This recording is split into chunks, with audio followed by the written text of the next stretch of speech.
Hallelujah hallelujah. आइए दुआ करते हैं प्रभु यीशु के पवित्र और जलाली नाम में। यीशु के पवित्र नाम से दुआ को मांगते हैं। हे पिता, हम आपको धन्यवाद देते हैं यीशु राजा, अति दयालु करुणामय ईश्वर। हम तेरे शरण में बड़े दीन और नम्र होकर आए हैं यीशु राजा। तू स्वर्ग और पृथ्वी का मालिक है, तेरे हाथों में स्वर्ग और पृथ्वी का सारा अधिकार है यीशु राजा। प्रभु, आप हमारे जीवन पर नियंत्रण लें, हम आपको पूरी स्वतंत्रता देते हैं। आप हमारे जीवन में हो के जो कुछ कार्य करना चाहते हैं करें पिता। आप अपने नाम का प्रचार स्वयं करें पिता परमेश्वर, क्योंकि तू पवित्र और दयालु और करुणामय है यीशु राजा। विलम्ब से क्रोध करता है और हम मनुष्यों से प्रेम करता है। प्रभु, तूने हमसे इतना प्रेम किया कि अपने एकलौते पुत्र को दे दिया पिता परमेश्वर, कि ताकि जो कोई उस पर विश्वास करे नाश न हो परंतु अनंत जीवन पाए। प्रभु, आज इस वचन के द्वारा लोग तेरी वचन को सुने और विश्वास करें, तेरी आत्मा से भरते जाएं। सबके हृदय मन को तू खोल पिता परमेश्वर, आत्मिक आँखों को खोल पिता, आत्मिक मन को खोल खुदावन। आत्मिक अंधापन नष्ट हो जाए प्रभु, आत्मिक आँखों को खोल यीशु राजा, क्योंकि तो जिसको आंखें नहीं थी उनको आंखें दी है। जिसको प्रभु बीमारी थी तूने हर बीमारी से चंगाई दिया है यीशु राजा। आज हर बीमारी से हर कोई चंगा हो जाए, हर कोई हर दुष्ट आत्मा से छुटकारा पाए यीशु राजा। प्रभु, इस वचन के द्वारा लोग तेरे विश्वास में बढ़ते जाए और जैसे तेरी मर्जी स्वर्ग में पूरी हो रही है वैसे पृथ्वी पर भी तेरी राज आ जाए, तेरी मर्जी पूरी होने दे यीशु राजा। हम सब अपने सारे अपराधियों को क्षमा कर देते हैं, आप भी हमारे सारे अपराधों को क्षमा करके हमारे जीवन में आ जाइए यीशु राजा और वचन का प्रचार करें। यीशु मसीह के पवित्र नाम से दुआ को मांगते हैं खुदावन, प्रार्थना को सुने उत्तर दे। आमीन आमीन हालेलुया। प्रभु दयालु और अनुग्रहकारी है, वह विलम्ब से क्रोध करता है। आइए भाइयों, हम इस वचन के जरिए प्रभु को जानते हैं और उसके विषय में कुछ जाने। Hallelujah hallelujah hallelujah hallelujah. धन्यवाद यीशु। आइए एक वचन खोलते हैं, उत्पत्ति का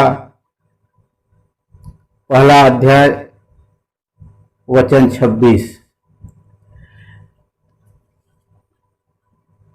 फिर परमेश्वर ने कहा, हम मनुष्य को अपने स्वरूप के अनुसार अपनी समानता में बनाएं और वे समुद्र की मछलियों और आकाश के पक्षियों और घरेलू पशुओं और सारी पृथ्वी पर और सब रेंगने वाले जंतुओं पर जो पृथ्वी पर रेंगते हैं अधिकार रखें।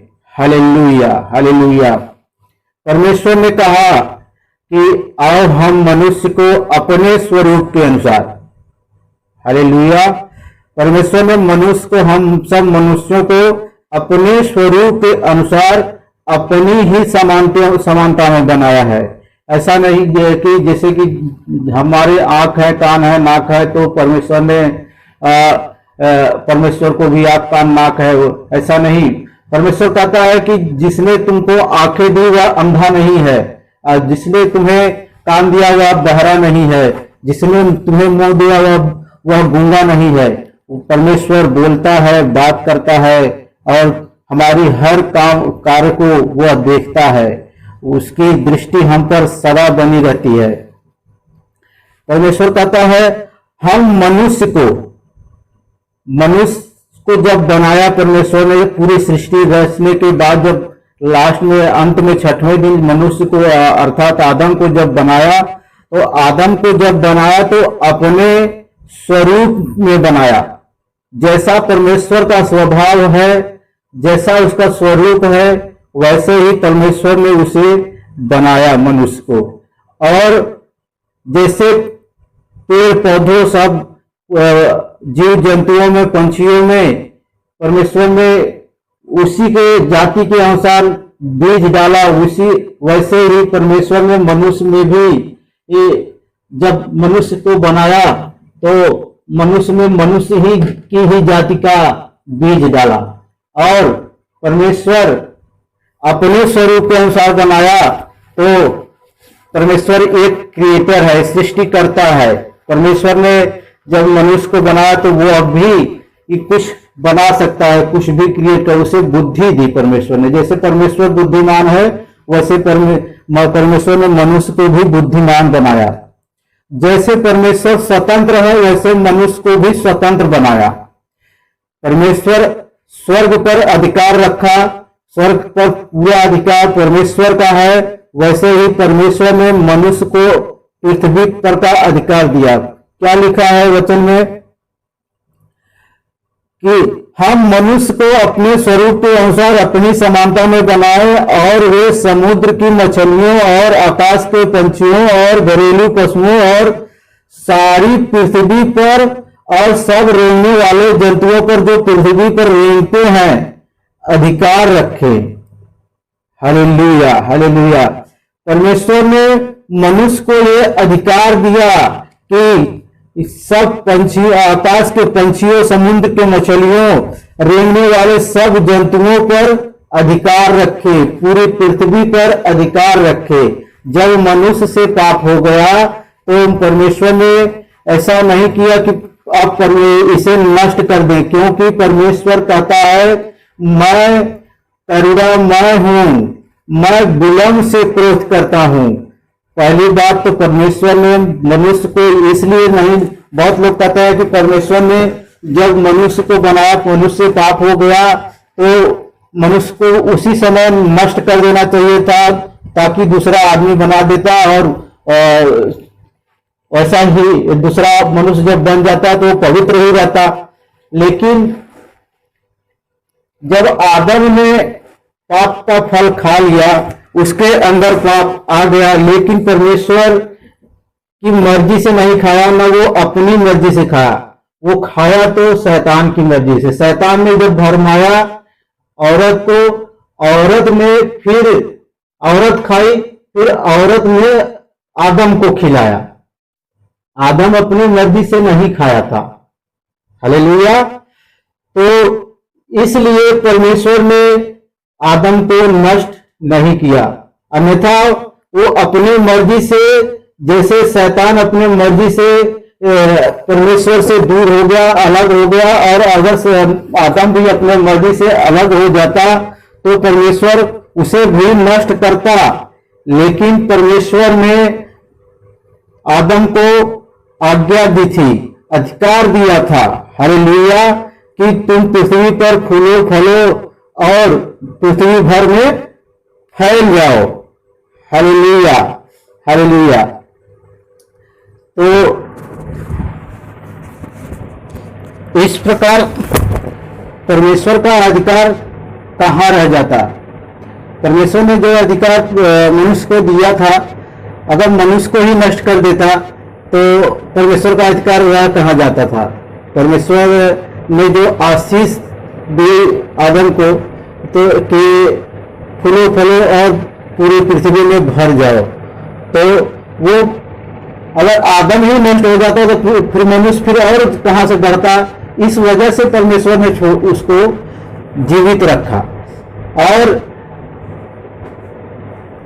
श्रापित किया, उसके साथ आदम को भी और उसकी औरत हवा को भी और शैतान को भी। हालेलुया।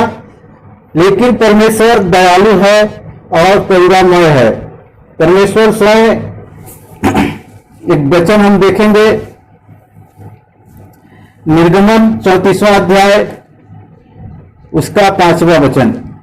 परमेश्वर कहता है, तब यहोवा ने बादल में उतरकर उसके संग वहां खड़ा होकर यहोवा नाम का प्रचार किया। यहोवा उसके सामने होकर यूं प्रचार करता हुआ चला, यहोवा यहोवा ईश्वर दयालु और अनुग्रहकारी, कोप करने में धीरजवंत और अति करुणामय और सत्य, हजारों पीढ़ियों तक निरंतर करुणा करने वाला, अधर्म और अपराध और पाप का क्षमा करने वाला है।